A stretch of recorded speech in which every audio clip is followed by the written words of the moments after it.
Hi hello welcome back to another video. ഇന്നത്തെ നമ്മളുടെ video എന്ന് പറഞ്ഞാൽ ക്രോഷ്യ ബാഗിനെ എങ്ങനെ ലൈനിങ് അറ്റാച്ച് ചെയ്യാം എന്നുള്ളതാണ്. ഇത് എൻ്റെ അടുത്ത് ചോദിച്ചിട്ട് കുറേ നാളായിട്ടോ, പക്ഷേ അന്ന് ഞാൻ ചെയ്ത് വെച്ച ബാഗാണിത്. പിന്നെ ഞാൻ അതിൻ്റെ കാര്യം മറന്നുപോയി. ലൈനിങ് എല്ലാം അന്ന് ഞാൻ കട്ട് ചെയ്ത് വെച്ചതാണ്, പക്ഷെ അത് അറ്റാച്ച് ചെയ്തില്ല. അറ്റാച്ച് ചെയ്യുമ്പോൾ അത് വീഡിയോ എടുക്കണം എന്ന് വെച്ചതാണ്, പിന്നെ ഞാനത് മറന്നേ പോയി. അപ്പോൾ ഇന്നത്തെ നമ്മളുടെ വീഡിയോ എങ്ങനെയാണ് ക്രോഷ്യ ബാഗിന് ലൈനിങ് അറ്റാച്ച് ചെയ്യുന്നതെന്നുള്ളതാണ്. ഇപ്പം നമുക്ക് അത്യാവശ്യമായിട്ട് നമുക്കിപ്പം എന്താ പറയുക, കുറച്ച് കട്ടിയുള്ള ലൈനിങ് ആണ് നമ്മൾ വേണ്ടതെന്നുണ്ടെങ്കിൽ എന്തൊക്കെ സാധനങ്ങൾ വേണം എന്നുള്ളതാണ് ഞാൻ ഇന്ന് കാണിക്കുന്നത്. അപ്പം എന്തൊക്കെ ഐറ്റംസുകളാണ് നമുക്ക് ഇതിന് വേണ്ടത് എന്നുള്ളത് ഞാൻ കാണിച്ചു തരാം. അപ്പോൾ ഇതാണ് നമ്മളുടെ ബാഗ് കേട്ടോ. ഇതിപ്പോൾ ഞാൻ ഇങ്ങനെ സിംഗിൾ ക്രോഷ്യ വെച്ചിട്ടാണ് ഈ ബാഗ് സ്റ്റിച്ച് ചെയ്ത് വന്നിട്ടുള്ളത്. ഇതിപ്പോൾ 5 ലെയർ വെച്ചിട്ടാണ് ഇത് ചെയ്തേക്കുന്നത്. ഇതിൻ്റെ അകത്ത് ഈ വൈറ്റ് കൊടുത്തിരിക്കുന്നത് മാത്രമാണ് 3 ലെയർ വെച്ചിട്ടുള്ളത്. നിങ്ങൾക്ക് എത്ര കളർ ആഡ് ചെയ്യണമെന്നുണ്ടെങ്കിലും അത് ആഡ് ചെയ്യുക. എന്നിട്ട് ഇതിങ്ങനെ ലെങ്ത്തായിട്ട് ഇങ്ങനെ ഫുൾ ലെങ്ത്തിനാണ് ഇങ്ങനെ നമുക്കിങ്ങനെ സ്റ്റിച്ച് ചെയ്ത് വരുന്നത്. ഇതൊരു 100 സ്റ്റിച്ചാണ് ഞാൻ ഇട്ടിരിക്കുന്നത്. ഇത് ടോട്ടൽ ഇവിടെ നിന്ന് ഈ ഒരു സൈഡ് തൊട്ട് ആ അറ്റം വരെ കേട്ടോ. പിന്നെ ഈ സൈഡ് നമ്മൾ എങ്ങനെയാണ് കൊടുക്കുന്നതെന്നുണ്ടെങ്കിൽ, അപ്പം ഇത് നിങ്ങൾക്ക് എത്ര കളറാണ് നിങ്ങൾ ആഡ് ചെയ്യുന്നതെന്നനുസരിച്ച് അതിൻ്റെ എന്താണ് പറയുക വലിപ്പം വയ്ക്കും. ഇതിന് നമ്മൾ വിഡ്ത്ത് വൈസ് ആണ് പറയുന്നത്. ഇങ്ങനെ വരുമ്പോൾ ബാഗിൻ്റെ ലെങ്ത്തായിട്ട് വരും. നമ്മൾ സ്റ്റിച്ച് ചെയ്യുമ്പോൾ ഇങ്ങനെയല്ലേ ചെയ്യുന്നത്. ഇവിടുന്ന് ചെയിനിട്ട് ഇങ്ങനെ ചെയ്ത് അറ്റം വരെ പോയി അവിടെ നിന്ന് വേറെ കളറ് തിരിച്ച് അറ്റാച്ച് ചെയ്തൊക്കെ വന്നിട്ടാണ് നമ്മൾ ചെയ്യുന്നത്. കളറ് മാറ്റിയിടുന്നതും ഒക്കെ ഞാൻ വേറെ വീഡിയോയിൽ ഞാൻ കാണിച്ചിട്ടുണ്ട്. അപ്പോൾ നിങ്ങൾ അത് കാണാം. അതിൻ്റെ വീഡിയോൻ്റെ ലിങ്ക് ഞാൻ ഡിസ്ക്രിപ്ഷൻ ബോക്സിൽ കൊടുത്തേക്കാം കേട്ടോ. സിംഗിൾ ക്രോഷ്യാണ്, അതിൽ വേറെ കളർ എങ്ങനെയാണ് അറ്റാച്ച് ചെയ്യുന്നതും ലെയർ എങ്ങനെയാണ് ചെയ്തു പോകുന്നതെന്നുള്ളതെല്ലാം ആ വീഡിയോയ്ക്കകത്തുണ്ട്. ഇനി ഇതിൻ്റെ സൈഡിലത്തെ മെഷർമെൻറ്റ് എങ്ങനെയാണ് നമ്മൾ ജോയിൻ ചെയ്യുമ്പോൾ എടുക്കുന്നതെന്നുള്ളത് പറഞ്ഞു തരാം. ഇതിപ്പോൾ ഞാൻ 20 സ്റ്റിച്ചാണ് വെച്ചിട്ടുള്ളത്. അതായത് എൻ്റെ ഇവിടെ ഉള്ള ഈ ഭാഗം ഉണ്ടല്ലോ, ഇതിൻ്റെ വിഡ്ത്താണ് വരുന്നത്, ബാഗിൻ്റെ സൈഡ് പോർഷൻ്റെ വിഡ്ത്ത്. അപ്പോൾ നമ്മൾ ഇതിൻ്റെ ഒരു സെൻറ്റർ ഭാഗം പിടിച്ചിട്ട് ഇത് നമ്മൾ ഇങ്ങനെ വേണം അറ്റാച്ച് ചെയ്യാനായിട്ട്. അറ്റാച്ച് ചെയ്തിട്ട് ഇവിടെ നിന്ന് ഒരു സ്റ്റിച്ച് മാർക്കറോ എന്തെങ്കിലും നമ്മൾ ഇങ്ങോട്ടും ഇടണം.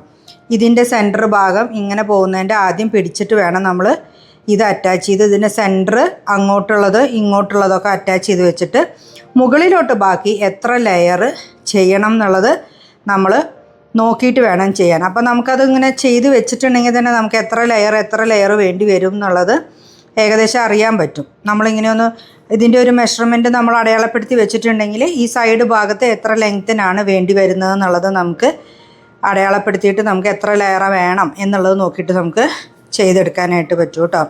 ഇപ്പം നമ്മളിവിടെ ചെയ്ത അത്രയും ലെയറൊന്നും ഇവിടെ ചെയ്തിട്ടില്ല കേട്ടോ. പിന്നെ ഇവിടെ ഞാൻ അറ്റത്തൊരു ചെറിയ ഡീറ്റെയിലിങ്ങും കാര്യങ്ങളും കൊടുത്തിട്ടുണ്ട്. അത് വേണമെങ്കിൽ ചെയ്താൽ മതി. പിന്നെ ഹാൻഡിൽ ചെയ്തിരിക്കുന്നതും ഇതുപോലെ തന്നെ സിംഗിൾ ക്രോഷ്യ വെച്ചിട്ടാണ് കേട്ടോ. അത് നമ്മൾ പിന്നെ ഇവിടെ നമ്മളിത് ഇതുപോലെ ഒരു സ്റ്റിച്ച് വെച്ച് അങ്ങനെ അറ്റാച്ച് ചെയ്തെടുത്തിരിക്കുന്നതാണ്. ഇത് കണ്ടോ, ഇങ്ങനെ സ്റ്റിച്ച് ചെയ്തിട്ട് നമ്മളിങ്ങനെ അറ്റാച്ച് ചെയ്തെടുക്കുന്നതാണ്. അപ്പോൾ അതിൻ്റെ എത്ര ഭാഗം വരെ നമുക്ക് ബാഗിലേക്ക് ഇങ്ങനെ ചെയ്യണം, ഇവിടെയൊക്കെ കളറ് എക്സ്ട്രാ ഇട്ട് ചേഞ്ച് ചെയ്തിട്ട് നമ്മൾ ചെയ്തേക്കുന്നതാണ്. അത് കഴിഞ്ഞിട്ട് പിന്നെ നമ്മൾ ഇതിൻ്റെ അകത്ത് ഫെൽറ്റിൻ്റെ ക്ലോത്ത് വെച്ചിട്ട് ഞാൻ ഫില്ലിങ് കൊടുത്തിട്ടുണ്ട്. അപ്പോൾ ഇതൊട്ടും വെയിറ്റ് ഇല്ല ഈ സാധനത്തിന്. പിന്നെ ഇതിൻ്റെ മെഷർമെൻറ്റ്സ് എന്ന് പറഞ്ഞത് ഇതിപ്പോൾ നമ്മൾ 20 സ്റ്റിച്ചാണ് നമ്മൾ ഇതിൻ്റെ അകത്ത് ചെയ്തിട്ടുള്ളത് എന്നുള്ളതുണ്ടെങ്കിൽ തന്നെ നമ്മൾ ലൈനിങ് അറ്റാച്ച് ചെയ്യുമ്പം ഇതിൻ്റെ എല്ലാം നമ്മൾ ടേപ്പ് എടുത്തിട്ട് നമ്മൾ അളന്നിട്ട് വേണം തയ്ക്കാനും ഒക്കെ ആയിട്ട് കേട്ടോ. അപ്പം ക്രോഷ്യയിൽ ഇത് തമ്മിൽ ഈ പീസും തമ്മിൽ അറ്റാച്ച് ചെയ്യുമ്പോൾ നമ്മൾ ഒരു സൈഡിൽ നിന്ന് ഇങ്ങനെ സ്റ്റിച്ച് മാർക്കർ വെച്ചിട്ട് ഇതെല്ലാം അടയാളപ്പെടുത്തി വെക്കുക. എന്നിട്ട് ഒരു സൈഡിൽ നിന്ന് ഇങ്ങനെ തയ്ച്ച് തുടങ്ങി ഇവിടെ നിന്ന് ഇങ്ങനെ വന്ന് ഇങ്ങനെ ഇവിടെ എത്തിച്ചെന്ന് അവസാനിപ്പിക്കണം. ഇത് ഒരൊറ്റ പീസായിരിക്കും. ഇവിടെയും അതുപോലെ തന്നെ നമ്മൾ തയ്ച്ച് ചെയ്യണം കേട്ടോ. അപ്പോൾ നമുക്ക് ബാഗിൻ്റെ 2 സൈഡ് കിട്ടും. ഇതിങ്ങനെ ഒരു വലിയ ബാഗ് ആയതുകൊണ്ടാണ് ഇത്രയും ഡീറ്റെയിൽ ആയിട്ട് ഞാൻ പറഞ്ഞത് കേട്ടോ. ഇനി നമുക്കിതിന് ലൈനിങ്ങിന് എങ്ങനെയാണ് അളവെടുക്കുന്നത് എന്നുള്ളത് കാണാവേ. അപ്പോൾ നമ്മൾ ഈ തയ്ച്ച് വെച്ച ബാഗിൽ നിന്നാണ് ഇനി അളവെടുത്തിട്ട് നമ്മൾ ഇതിൻ്റെ ലൈനിങ് തയ്ക്കാനായിട്ട് പോകുന്നത്. അപ്പം ഈ ഭാഗത്തിൻ്റെ ലെങ്ത്ത് നമ്മൾ ഇവിടെ നിന്ന് തൊട്ട് ഇങ്ങനെ ഒന്ന് അളക്കുക. ഇതൊരു 13.5 ഉണ്ട്. അപ്പോൾ ഇതിൻ്റെ 13യും 13യും നമുക്ക് 27 ഇഞ്ചാണ് ഇതിൻ്റെ ഇങ്ങനെ ഈ ഒരു നീളം വരുന്നത്. ഈ ബാഗിൻ്റെ ലെങ്ത്ത് വരുന്നത് 27 ഇഞ്ചാണ് ഇത് വരുന്നത്. അപ്പോൾ അത് പ്ലസ് നമുക്ക് ഇവിടെ സ്റ്റിച്ചിങ് അലവൻസ് പോവും, ഈ സൈഡിൽ അടിക്കുമ്പോൾ അവിടെയും സ്റ്റിച്ചിങ് അലവൻസ് പോവും. പിന്നെ താഴെ നമ്മൾ ഡബിൾ ആക്കിയിട്ടാണ് നമ്മൾ ചെയ്യുന്നതെന്നുണ്ടെങ്കിൽ ഇവിടെയും സ്റ്റിച്ചിങ് അലവൻസ് പോവും. അപ്പം ഇവിടെയും നമുക്ക് കൂട്ടിയിടണം. അപ്പോൾ ഈ ലെങ്ത്ത് നമ്മൾ 27 ഇഞ്ചാണ് അളന്നെടുത്തത്. ഇത് ഇവിടെ നിന്ന് തൊട്ട് ഇവിടെ വരെയുള്ളതാട്ടോ ഞാൻ പറഞ്ഞത്. അപ്പോൾ ഒരു ഭാഗം നമുക്ക് 13.5 ഇഞ്ചാണ് നമുക്ക് കിട്ടിയേക്കുന്നത്. അപ്പോൾ നമുക്കതിനകത്തൊരു 2-3 ഇഞ്ച് കൂടുതലിട്ടിട്ട് നമുക്കൊരു പീസ് വെട്ടിയെടുക്കണം ലെങ്ത്ത് വൈസിൽ. വിഡ്ത്തിലാണെന്നുണ്ടെങ്കിൽ ഇവിടെ നിന്ന് തൊട്ട് ഞാൻ ഈ സൈഡും കൂടി കൂടി വരുന്ന പോലെയാണ് കേട്ടോ എടുക്കുന്നത്. ഇവിടെ നിന്ന് തൊട്ട് ഇവിടെ ഒരു 17.5 ഇഞ്ചാണ് ഇവിടെ വരുന്നത്. ഈ 17.5 ഇഞ്ചിൽ നമുക്ക് വിഡ്ത്തും വരണം.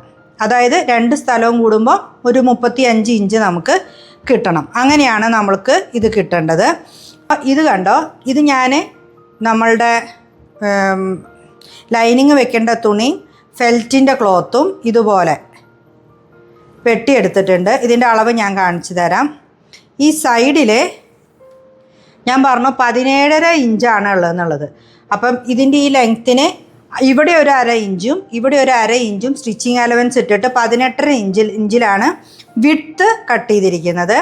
ലെങ്ത്ത് കട്ട് ചെയ്തിരിക്കുന്നത് 16.5 ഇഞ്ചിലാണ് ലെങ്ത്ത് കട്ട് ചെയ്തിരിക്കുന്നത്. നമുക്ക് ശരിക്കും 13.5 ഇഞ്ച് മതി. ഒരു 3 ഇഞ്ച് ഞാൻ കൂടുതലിട്ടിട്ടുണ്ട്. കാരണം ഇവിടെ 1/2 ഇഞ്ച് പോവും. ഇവിടെ നമുക്ക് മടക്കി ഉള്ളിലോട്ട് വെച്ച് മടക്കി സ്റ്റിച്ച് ചെയ്യാനുള്ളതാണ്. അതിൻ്റെ താഴെ കുറച്ച് താഴെയായിട്ടാണ് നമ്മൾ പ്രസ് ബട്ടൺ വയ്ക്കുന്നത്. അപ്പോൾ അത്രയും കാര്യങ്ങളൊക്കെ വരുന്നത് കൊണ്ട് ഒരു 2 ഇഞ്ച് ഇവിടെ കൂടുതലിട്ടിട്ടുണ്ട്. ഇവിടെ 1/2 ഇഞ്ച് ഇവിടെയും നമുക്ക് സ്റ്റിച്ചിങ് അലവൻസ് പോകും. അപ്പോൾ അതുകൊണ്ടാണ് ഒരു 3 ഇഞ്ച് ടോട്ടൽ നമുക്ക് കൂടുതൽ വന്നാൽ തന്നെ ഇവിടെ മടക്കി ഉള്ളിൽ വെക്കാവുന്നതേ ഉള്ളൂ. അപ്പോൾ ഇങ്ങനെ ഉള്ളിലോട്ടുള്ള ഒരു പീസ് ഇങ്ങനെ ഒരു സൈഡ് ഇത്, അടുത്ത സൈഡ് ഇത്, അതുപോലെ അതേ അളവിൽ തന്നെ ഞാൻ ഫെൽറ്റ് ക്ലോത്തും കട്ട് ചെയ്തെടുത്തിട്ടുണ്ട്. പിന്നെ ഇതുപോലെ ഒരു പീസും കൂടി വേണം. 2 പീസ് ഇതേ അളവിൽ തന്നെ നമ്മൾ വെട്ടിയെടുക്കണം. മനസ്സിലായോ? അത് ഓൾറെഡി ഞാനിവിടെ സ്റ്റിച്ച് ചെയ്ത് വെച്ചിട്ടുണ്ട്. ഇതെങ്ങനെയാണ് സ്റ്റിച്ച് ചെയ്യുന്നതെന്നുള്ളത് ഞാൻ കാണിച്ചു തരാം കേട്ടോ. അപ്പോൾ നമ്മുടെ ഈ വെട്ടി എടുത്ത ഈ 4 പീസ് ഫെൽറ്റിൻ്റെ ക്ലോത്തിൻ്റെ 2 പീസും അല്ലാതെ നമ്മൾ ലൈനിങ് വെക്കുന്ന 2 ക്ലോത്തിൻ്റെ 2 പീസും എങ്ങനെയാണ് വെച്ച് സ്റ്റിച്ച് ചെയ്യുന്നതെന്ന് കാണിച്ചു തരാം കേട്ടോ. നമ്മൾ ആദ്യം ഈ ഫെൽറ്റിൻ്റെ ക്ലോത്ത് വയ്ക്കുക. അതിനെ ഈ നല്ല ഭാഗം ഇങ്ങോട്ടായിട്ട് വയ്ക്കുക, ഈ ക്ലോത്തിൻ്റെ അതിൻ്റെ മുകളിൽ. അതിന് ശേഷം അടുത്ത പീസ് ക്ലോത്ത് അതിൻ്റെ ഫേസ് ചെയ്തിട്ട് തന്നെ ഇങ്ങനെ നല്ല ഭാഗമായിട്ട് വയ്ക്കുക.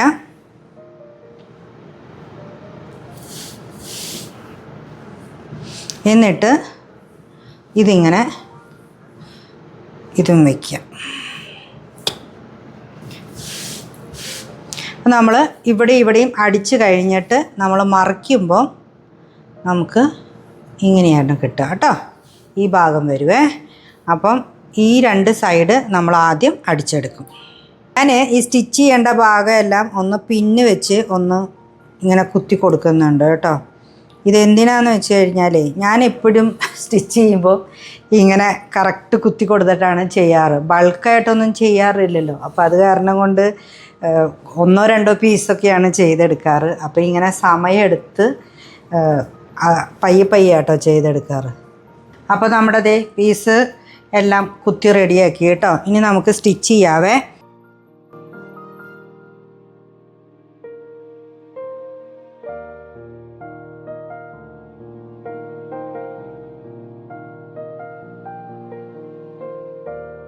അപ്പോൾ നമ്മൾ ടോട്ടല് ഈ ക്ലോത്ത് ഇങ്ങനെ അടിച്ചെടുത്തു കേട്ടോ.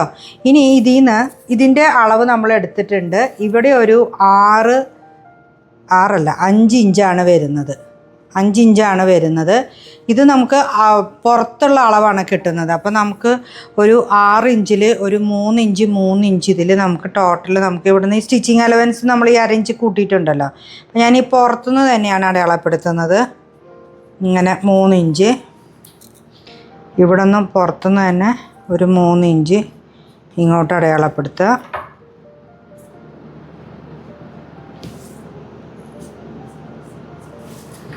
എന്നിട്ട് നമ്മൾ ഇതിങ്ങനെ ഒന്ന് വരയ്ക്കുക, ഒരു സ്ക്വയർ.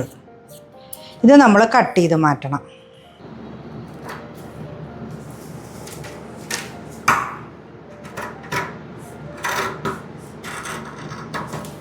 നമ്മളിത് 2 സ്ക്വയർ ഇവിടുന്ന് വെട്ടി മാറ്റിയിട്ടുണ്ട് കേട്ടോ. ഇനി നമ്മളിതൊന്ന് വിടർത്തുക. ഇതൊന്ന് വിടർത്തിയിട്ട്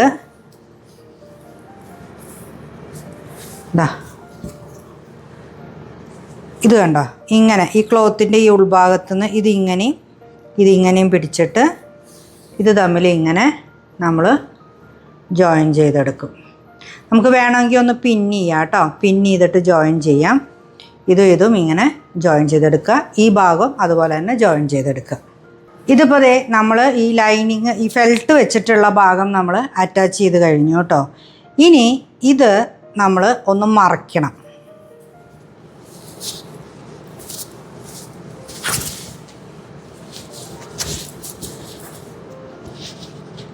അപ്പം നമുക്ക് ഇതും തമ്മിൽ ഇവിടെയുള്ള വിഡ്ത്ത് തന്നെയാണോ എന്നുള്ളത് നമ്മളൊന്ന് ചെക്ക് ചെയ്യണേ.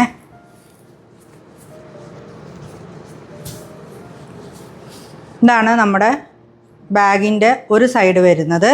ഇതുപോലെ തന്നെ ഫെൽറ്റ് വെക്കാതെ ഒരു പീസ് ഇവിടെ ഞാൻ ക്ലോത്ത് മാത്രം വെച്ചിട്ട് അടിച്ചെടുത്തിട്ടുണ്ട്. അതിൻ്റെ ഉള്ളിലൊരു പോക്കറ്റും ഇതുപോലെ കൊടുത്തിട്ടുണ്ട് കേട്ടോ. ജസ്റ്റ് ഒരു സൈഡ് മാത്രമേ ഞാൻ കൊടുത്തിട്ടുള്ളൂ. ഇത് നമുക്ക് ഇതിൻ്റെ ഉള്ളിലോട്ട് ഇതേ അളവിന് തന്നെയാണ് ഇത്. പക്ഷെ നമ്മളിങ്ങനെ മറിച്ചിട്ട് ആദ്യം 2 സൈഡ് ഇങ്ങനെ നമ്മൾ അടിക്കും. അതിനുശേഷം നമ്മളിത് ചെയ്തതുപോലെ തന്നെ ഈ കോർണർ ഭാഗം നമ്മൾ ചെയ്യും. എന്നിട്ട് ഇതിൻ്റെ ഉള്ളിലോട്ട് കൊടുക്കുക, ഇങ്ങനെ മറിക്കാതെ. എന്നിട്ട് ഈ 2 ജോയിനിങ്ങുകളുണ്ടല്ലോ, ഇത് തമ്മിൽ നമുക്ക് ഇങ്ങനെ ഒന്ന് ചേർത്ത് വയ്ക്കാം. കണ്ടോ? അപ്പോൾ ഇതിൻ്റെ ഉൾഭാഗം കണ്ടോ? ഉൾഭാഗത്ത് ഈ ക്ലോത്തും വരും, പുറത്ത് ഇതും വരും. നല്ല കട്ടിയാവും കേട്ടോ അത്. ഇനി നമുക്ക് ചെയ്യേണ്ടതെന്ന് പറഞ്ഞു കഴിഞ്ഞാൽ ഈ 2 ഭാഗത്തിൻ്റെയും ഈ ഉള്ളിലെ പോർഷൻസ് ഇങ്ങനെ വെച്ചിട്ട് നമ്മളിങ്ങനെ മടക്കിയിട്ട് ഒരുപോലെ ആക്കിയിട്ട് നമ്മൾ പിന്നി ഇത് വെക്കുക എന്നുള്ളതാണ് ആദ്യം ചെയ്യേണ്ടത്. ഇതുപോലെ ഇങ്ങനെ ഫുൾ ചുറ്റും നമ്മൾ ഇതുപോലെ പിന്നി ഇത് വെക്കണം. എന്നിട്ട് നമ്മളിതിൻ്റെ സെൻറ്റർ കണ്ടുപിടിച്ചിട്ട് വേണം നമുക്ക് അവിടെ പ്രസ് ബട്ടൺ കൊടുക്കാനായിട്ട് കേട്ടോ. അപ്പം ഞാൻ അത്രയും ഒന്ന് ചെയ്യട്ടെ. രണ്ടാമത് നമ്മൾ ഈ ഉള്ളിൽ വെച്ച ഈ ക്ലോത്ത് ഉണ്ടല്ലോ, ഇത് നമ്മളിങ്ങനെ വെച്ചിട്ട് ഇതിൻ്റെ ഈ കറക്റ്റ് പൊസിഷനിൽ നിന്ന് മാറാതെ നമ്മളിവിടെയൊക്കെ ഒന്നൊരു പിന്ന് കൊടുക്കുന്നത് നല്ലതാണ് കേട്ടോ. ഞാൻ ഇതുപോലെ എല്ലാ സൈഡും ഇങ്ങനെ പിന്ന് കുത്തിയിട്ട് അത് റെഡിയാക്കി എടുത്തിട്ടുണ്ട് കേട്ടോ. ഈ ഉള്ളിലത്തെ ഈ ക്ലോത്തും ഇതുപോലെ ഇങ്ങനെ റെഡിയാക്കി എടുത്തിട്ടുണ്ട്. നമ്മൾ ജസ്റ്റ് ഒന്ന് മെഷർ ചെയ്ത് നോക്കാം.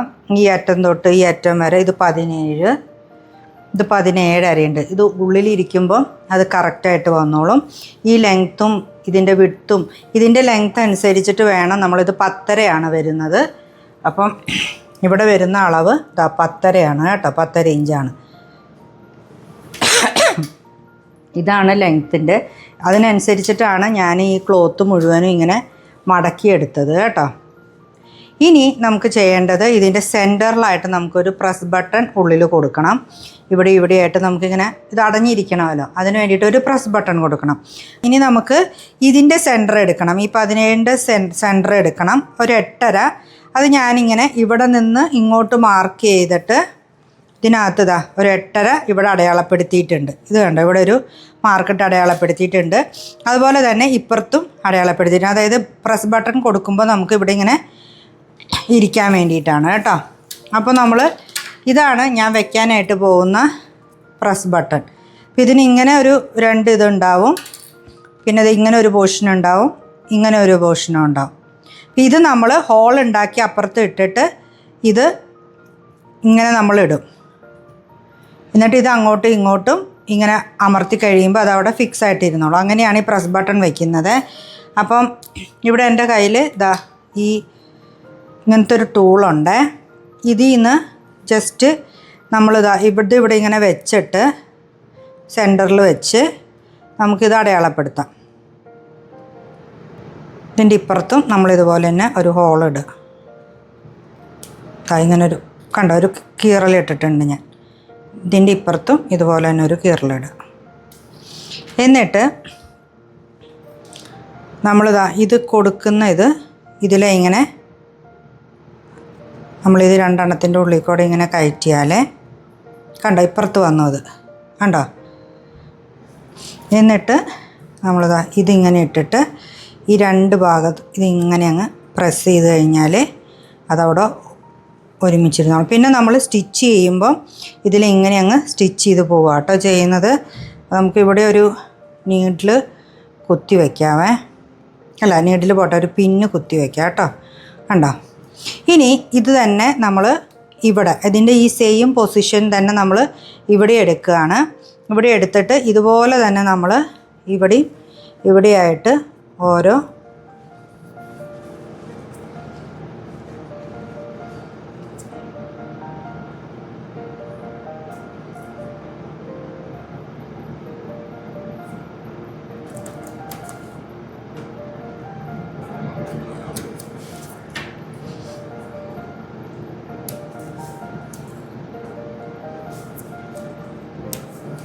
കണ്ടോ ഇതുപോലെ ആഡ് ചെയ്തു.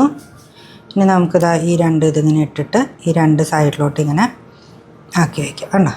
അപ്പോൾ നമുക്കത് കാണില്ല, അത് ഉള്ളിൽ പോകും കേട്ടോ.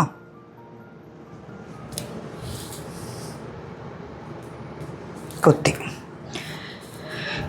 ഇനി നമുക്ക് ഇത് കണ്ടോ, ഇതിങ്ങനെ ആക്കുമ്പോൾ ഇതിങ്ങനെ ഒട്ടിയിരുന്നോളും ബാഗ്. ഓക്കെ. അപ്പോൾ നമ്മളുടെ പ്രസ് ബട്ടണും അറ്റാച്ച് ചെയ്തു. ഇനി നമുക്ക് നമ്മളുടെ ഇതിൻ്റെ ചുറ്റുമുള്ള ഇതൊന്നും ഇങ്ങനെ സ്റ്റിച്ച് ചെയ്ത് വിടണം. അരികത്തോടെ സ്റ്റിച്ച് ചെയ്ത് വിടണം കേട്ടോ. എൻ്റെ മെഷീൻ ഉണ്ടല്ലോ പണി മുടക്കി, ഒരു കുഴപ്പമില്ലാതെ യൂസ് ചെയ്തുകൊണ്ടിരുന്നിരുന്ന ഒരു മെഷീനായിരുന്നു. എന്താണെന്ന് അറിഞ്ഞുകൂടാ, പെട്ടെന്ന് ഞാനിത് അടിക്കാൻ തുടങ്ങിയപ്പോഴത്തേനും അത് കംപ്ലൈൻറ്റ് കാണിച്ചു. പിന്നെ അതുമ്മ കിടന്ന് ഒരുപാട് പണിയൊന്നും എടുക്കാനായിട്ട് നിന്നില്ല കേട്ടോ. എൻ്റെ മൂടാകെ പോയി എന്നുള്ളത് വേറെ കാര്യം. പിന്നെ ഞാനത് കൊണ്ടുപോയി സർവീസിന് കൊടുത്തു. എനിക്കിവിടെ അടുത്ത് തന്നെ പാലാരിവട്ടത്ത് സർവീസ് സെൻറ്റർ ഉണ്ട്, ഞാൻ അവിടെ കൊണ്ടുപോയി കൊടുത്തു. പക്ഷെ ഇതെന്തായാലും ഞാൻ സ്റ്റാർട്ട് ചെയ്തതായ കാരണം കൊണ്ട് ഇത് അവസാനിപ്പിക്കാതെ ഇരിക്കാനും എനിക്ക് പറ്റില്ല, അതുമാതിരത്തെ ഒരു അവസ്ഥയിലായി. അപ്പോൾ ഞാനിത് കൈകൊണ്ട് തയ്ക്കുകയാണ്. അതായത് നമ്മൾ ഈ ചെയ്ത് വെച്ച ഈ രണ്ട് ഇതുണ്ടല്ലോ, ഇത് ഫുള്ള് ജസ്റ്റ് ഇവിടെ ഒന്നിങ്ങനെ അടിച്ച് തുടങ്ങിയതേ ഉള്ളൂ, അപ്പോഴേ അത് ഇതായി. ഇത് കണ്ടോ, ഞാനിങ്ങനെ കൈ വെച്ച് ഇങ്ങനെ എല്ലാം നല്ല ഇങ്ങനെ തയ്ച്ച് ഇങ്ങനെ വന്നുകൊണ്ടിരിക്കുകയാണ്. പിന്നെ എന്തായാലും നമ്മൾ ബാഗിൽ അറ്റാച്ച് ചെയ്യുമ്പം നമ്മൾ കൈ വെച്ച് എന്തായാലും നമ്മൾ തയ്ച്ച് വിടേണ്ടി വരും. അപ്പോൾ ഒരു ലെയർ ഇങ്ങനെ കൈ കൊണ്ടും കൂടി തയ്ക്കേണ്ടി വന്നു. അത് ലാസ്റ്റത്തെ ഒരു ഇതായിരുന്നു. അതും കൂടി കഴിഞ്ഞിട്ട് ആ മെഷീൻ കംപ്ലൈൻ്റ് ആയാൽ മതിയായിരുന്നു. അപ്പം എന്തായാലും ഇത് ഞാൻ കൈ വെച്ചൊന്ന് തയ്ക്കട്ടെ. ലാസ്റ്റ് എത്തിക്കഴിയുമ്പം ഇത് ബാഗിൻ്റെ ഉള്ളിൽ വെച്ചിട്ട് ഞാൻ കാണിച്ചു തരാം കേട്ടോ. ഈ ഭാഗം എല്ലാം ഉണ്ടല്ലോ ഇങ്ങനെ ഇപ്പം ഇവിടെ ഞാൻ കൈ വെച്ചാണ് തയ്ച്ചേക്കുന്നത്. ഇതിൻ്റെ ഒരു ഫിനിഷിങ് നിങ്ങൾ നോക്കണ്ട കേട്ടോ, കാരണം ഇത് നമുക്ക് ഉള്ളിലോട്ട് പോകുമ്പം ആ ഭാഗമൊന്നും കാണില്ല. ഇവിടെ പ്രസ് ബട്ടൺ കൊടുത്തിട്ടുണ്ട്, നമുക്കിതിങ്ങനെ വയ്ക്കാം. അപ്പോൾ ഞാനൊരു ഷേപ്പ് കിട്ടാൻ വേണ്ടിയിട്ട് ഞാൻ ഈ സാധനം ഒന്ന് ഉള്ളിൽ വെക്കുന്നുണ്ട് കേട്ടോ. നമുക്കതിൻ്റെ അകത്ത് വെച്ചിട്ട് തയ്ക്കുമ്പോൾ ഒരു ഇത് കിട്ടാൻ. കണ്ടോ, ഇത് കറക്റ്റ് കണ്ടോ ഇങ്ങനെ. ഇത് ശരിക്കും ഇവിടെ ഒരു വള്ളി അറ്റാച്ച് ചെയ്ത് കഴിഞ്ഞിട്ടുണ്ടെങ്കിൽ, ഒരു ഹാൻഡിൽ അറ്റാച്ച് ചെയ്ത് കഴിഞ്ഞാൽ നമുക്ക് ഒരു ബാഗ് പോലെയായിട്ട് നമുക്കിങ്ങനെ യൂസ് ചെയ്യാം. ഇതിൻ്റെ ഇങ്ങനെയാണ് നല്ല, നമുക്കൊരു ബാഗിന് സ്റ്റിച്ച് ചെയ്യുന്ന അതുപോലെ തന്നെ നമുക്ക് ഫിനിഷിങ്ങിൽ നമ്മൾ സ്റ്റിച്ച് ചെയ്യണം കേട്ടോ. അപ്പോൾ നമ്മൾ ഈ കുത്തിയിട്ടുള്ള ഈ പിന്ന് കാര്യങ്ങളെല്ലാം മാറ്റുക, ഒരു സ്ഥലത്തും ഇല്ലല്ലോ എന്നുള്ളത് ചെക്ക് ചെയ്യുക. അതിനുശേഷം നമുക്കിത് ഈ ബാഗിൻ്റെ ഇൻസൈഡിലേക്ക് നമുക്ക് വെക്കാം. വെച്ചിട്ട് ഇത് കറക്റ്റ് ആ ഷേപ്പിന് കറക്റ്റ് കോർണറിൽ തന്നെ ആണോ ഇരിക്കുന്നതെന്നുള്ളതൊക്കെ ചെക്ക് ചെയ്യുക കേട്ടോ. ഇനി നമ്മൾ ചെയ്യേണ്ടതെന്ന് പറഞ്ഞു കഴിഞ്ഞാൽ, നമ്മൾ ഈ ബാഗിൻ്റെ ചുറ്റും ഇതിങ്ങനെ നമ്മൾ കൈ കൊണ്ട് വേണം സ്റ്റിച്ച് ചെയ്ത് പിടിപ്പിക്കാനായിട്ട് കേട്ടോ. അപ്പോൾ അത് കൈ കൊണ്ട് സ്റ്റിച്ച് ചെയ്ത് പിടിപ്പിക്കാമെന്ന് പറഞ്ഞു കഴിഞ്ഞാൽ ഈ സ്റ്റിച്ചിൻ്റെ താഴെ വരുന്നത് പോലെ വേണം, നമ്മളിപ്പോൾ ഇതിൻ്റെ താഴെ ഈ ലൈനിങ് വരുന്നത് പോലെ വേണം കേട്ടോ നമ്മൾ വെക്കാനായിട്ട്. നമ്മളൊരു ഇതെടുത്തിട്ട് ഇതിൻ്റെ ഉള്ളിൽ കംപ്ലീറ്റ് ഇങ്ങനെ ഇതിങ്ങനെ താഴെ വരുന്നത് പോലെ നമ്മളിങ്ങനെ പിൻ ചെയ്ത് കൊടുക്കണം കംപ്ലീറ്റ്.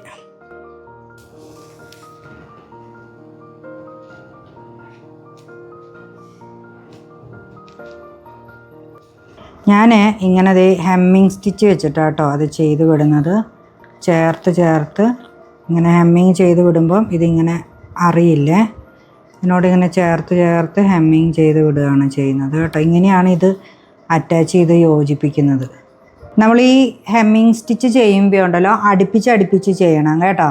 അടുപ്പിച്ച് ചെയ്തിട്ട് വേണം ഇത് ഒന്ന് അതിൻ്റെ അകത്തോട്ട് ഇങ്ങനെ ഈ ലൈനിങ് സ്റ്റിച്ച് ചെയ്തതും ഈ ബാഗും തമ്മിൽ നമ്മൾ അറ്റാച്ച് ചെയ്ത് വെക്കുകയാണ് ചെയ്യുന്നത്. അപ്പോൾ ഞാൻ ഈ ചെയ്തിരിക്കുന്ന ഈ വർക്ക് ഉണ്ടല്ലോ, ഈ മുകളിൽ ചെയ്തിരിക്കുന്ന അതിൻ്റെ താഴെ വരുന്ന പോലെയാണ്, ഇങ്ങനെയാണ് അറ്റാച്ച് ചെയ്ത് പോകുന്നത് കേട്ടോ. അപ്പോൾ ഇതിൻ്റെ ഉള്ളിൽ ഫുള്ള് ഞാനിങ്ങനെ നീഡിൽ വെച്ച് ഇങ്ങനെ കുത്തി അത് കറക്റ്റ് പൊസിഷനിലേക്ക് ആക്കി വെച്ചിട്ടുണ്ട്. അപ്പോൾ അത് അവിടെ നിന്ന് നീങ്ങില്ല, അപ്പോൾ നമുക്ക് തയ്ക്കാനും എളുപ്പമാണ് കേട്ടോ. അപ്പോൾ ഇത് ഫുള്ള് ഞാനിങ്ങനെ അറ്റാച്ച് ചെയ്ത് എടുക്കട്ടെ. ഇതെന്തായാലും നമ്മൾ മെഷീൻ ഉണ്ടെങ്കിലും ഇല്ലെങ്കിലും നമ്മൾ കൈ വെച്ച് തന്നെ തയ്ക്കേണ്ട ഒരു പാർട്ടാണ് കേട്ടോ. അപ്പോൾ ഇതൊന്ന് തയ്ക്കട്ടെ. തയ്ച്ച് കഴിഞ്ഞിട്ട് ഫൈനൽ ലുക്ക് എങ്ങനെയാണ് വരുന്നതെന്നുള്ളത് ഞാൻ കാണിച്ചു തരാം. ബാഗിൻ്റെ ലൈനിങ് അറ്റാച്ച് ചെയ്യുക എന്ന് പറയുന്നത് അത്ര ഈസി ആയിട്ടുള്ള പണിയൊന്നുമല്ല. കുറച്ച് അതിൻ്റെ ഒരു മെഷർമെൻറ്റും കാര്യങ്ങളും ഒക്കെ ഒന്ന് നമുക്ക് എടുക്കാനും അത് തയ്ക്കാനും ഒക്കെ നമുക്ക് ഒരു ബേസിക്സ് ഉണ്ടാവണം. എന്നാലേ നമുക്കത് ചെയ്യാനായിട്ട് എളുപ്പം ഉണ്ടാവുക കേട്ടോ. ഇതിപ്പോൾ ഞാൻ നിങ്ങൾക്ക് ഒരു വലിയ ബാഗാണ് ഇപ്പം കാണിച്ചു തന്നത്. അതായത് ഇതുപോലെ ഒരു വലിയ ബാഗാണ് ലൈനിങ് അറ്റാച്ച് ചെയ്യുന്നത് കാണിച്ചു തന്നത്. എൻ്റെ അടുത്ത് കൂടുതൽ ആൾക്കാരും ചോദിക്കുന്നുണ്ടായിരുന്നതും ഇതുപോലത്തെ ഒരു വലിയ ബാഗാണ് കേട്ടോ. അപ്പം അതുകൊണ്ടാണ്. അപ്പം നമുക്ക് ചെറിയ പൗച്ചുകളിലും കാര്യങ്ങളിലും ഒക്കെ ഇതുപോലെ ലൈനിങ് ഒക്കെ അറ്റാച്ച് ചെയ്ത് നമുക്കൊന്ന് സ്റ്റാർട്ടിങ് ഒന്ന് തുടങ്ങി പഠിച്ച് കഴിഞ്ഞിട്ട് പിന്നെ വലുതിലേക്ക് അറ്റാച്ച് ചെയ്ത് കഴിഞ്ഞാൽ കുറച്ചും കൂടി നമുക്ക് ഫിനിഷിങ്ങിൽ കിട്ടും കേട്ടോ. ഇതിപ്പം എൻ്റെ സ്റ്റിച്ചിങ് കംപ്ലീറ്റ് തീർന്നു. അപ്പം ഇത് കണ്ടോ, നമ്മുടെ ബാഗിൻ്റെ ഉൾഭാഗത്ത് ലൈനിങ് എല്ലാം കറക്റ്റാണ്. നമ്മൾ ആ ഉള്ളിൽ വെച്ചതും ഒക്കെ കണ്ടോ, ഇതാ ഉള്ളിൽ വെച്ചതും ഒക്കെ കറക്റ്റാണ്. ഇതാ കാണുന്നുണ്ടല്ലോ. ഇതുണ്ടല്ലോ ഒട്ടും വെയിറ്റൊന്നും ഇല്ല കേട്ടോ. ഇപ്പം കാണുന്നത് പോലെ ഒന്നും അധികം വെയിറ്റൊന്നുമില്ല. അതുകൊണ്ടാണ് ഇതിനകത്ത് ഫെൽറ്റിൻ്റെ ക്ലോത്ത് വെച്ചേക്കുന്നത്. നമുക്കൊരു ഇത് കിട്ടും, ഒരു ഉറപ്പും കിട്ടുകയും ചെയ്യും. ഇതിപ്പോൾ ഇതെല്ലാം നമ്മൾ ഫുള്ള് സ്റ്റിച്ച് ചെയ്തു. ഇത് വെക്കുകയാണെങ്കിൽ ഇപ്പം ഞാൻ നിങ്ങൾക്ക് കാണിക്കാനായിട്ട് വെച്ച് തരാം. കറക്റ്റ് അതിൻ്റെ ഷേപ്പിന് നമുക്കത് കാണാനായിട്ട് പറ്റും കേട്ടോ. നമ്മളിതിൻ്റെ അകത്ത് സാധനങ്ങൾ ഇടുന്നതനുസരിച്ച് അതിൻ്റെ ഷേപ്പും ഇതും ഒക്കെ ഇങ്ങനെ മാറിയിരിക്കും. ഇത് കറക്റ്റ് ഇതിൻ്റെ ഒരു ഷേപ്പിനാണ്. കണ്ടോ, വേണ്ട ഇങ്ങനെ ഇരിക്കും. അപ്പം ഞാൻ പറഞ്ഞത് നിങ്ങൾക്ക് പറഞ്ഞു തന്ന രീതി നിങ്ങൾക്ക് മനസ്സിലായെന്ന് വിചാരിക്കുന്നു. അപ്പോൾ ഇത് ക്രോഷ്യയുടെ 8 പ്ലേ ആണ് വെച്ചിട്ടാണ് കേട്ടോ ഞാനിത് ചെയ്തിട്ടുള്ളത്. ഇത് ഒട്ടും വെയിറ്റ് ഇല്ല കേട്ടോ. നമുക്കിപ്പം നമ്മളുടെ സാധനങ്ങളൊക്കെ ഇങ്ങനെ ഒരു ഇത് വെക്കുകയാണെന്നുണ്ടെങ്കിൽ നമുക്ക് നമ്മളുടെ ഐറ്റംസുകളെല്ലാം ഇതിൻ്റെ അകത്തോ അറേഞ്ച് ചെയ്ത് വെക്കാൻ പറ്റും. ഇതിനകത്ത് സിബുള്ള പൗച്ചുണ്ട്. നമുക്കിത് ഇങ്ങനെ പ്രസ് ബട്ടണും കൊടുത്തിട്ടുണ്ട്. നമ്മൾ നല്ല അടിപൊളിയായിട്ട് ഇരുന്നോളൂ കേട്ടോ. അപ്പോൾ ഇന്നത്തെ വീഡിയോ ഇഷ്ടമായി എന്ന് വിചാരിക്കുന്നു. ഇഷ്ടമായിട്ടുണ്ടെങ്കിൽ ലൈക്ക് ചെയ്യുക, ഷെയർ ചെയ്യുക, സബ്സ്ക്രൈബ് ചെയ്യാത്ത ആൾക്കാർ സബ്സ്ക്രൈബ് ചെയ്യുക. അപ്പോൾ അടുത്ത നല്ല വീഡിയോസായിട്ട് നമുക്ക് കാണാം. ബൈ.